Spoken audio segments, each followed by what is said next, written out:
آپ پیلی بھیت میں حضرت مولانا وسیع احمد صورتی کی خدمت میں حاضر ہوئے، ان سے دورہ حدیث مکمل کیا، درس نظامی یعنی عالم کورس مکمل ہونے کے بعد صدر الشریعہ صوبہ بہار ہند میں مدرسہ اہل سنت میں آپ نے پڑھانا شروع کیا۔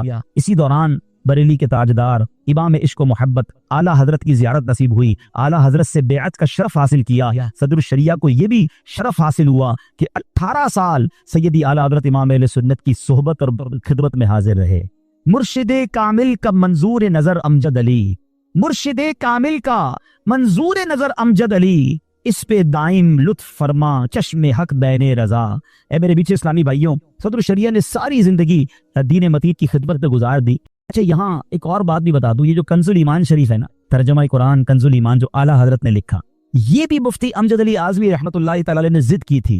اعلیٰ حضرت سے بار بار عرض کرتے تھے کہ حضور آپ ایک ترجمہ قرآن دے دیں، آپ فرماتے میرے پاس ٹائم ہی نہیں ہے، مصروفیت بہت زیادہ تھی، فتاوے لکھنے ہوتے تھے، لوگ ملنے آتے تھے، کہ حضور بس آپ ترجمہ دے دیں جو آپ کے قلم سے نکلے گا، ایسا ترجمہ دنیا میں اور کوئی نہ ہوگا۔ بہت انہوں نے جس کو کہتے ہیں نا فالو کیا، اور سیدی اعلیٰ حضرت نے انہی کے ذمے کام لگا دیا۔ فرمایا ٹھیک ہے، عصر کے بعد تھوڑا وقفہ ہوتا ہے، میرے پاس آ جایا کرو، تم قرآن کی آیت تلاوت کرتے رہنا، میں ترجمہ زبانی بیان کرتا جاؤں گا۔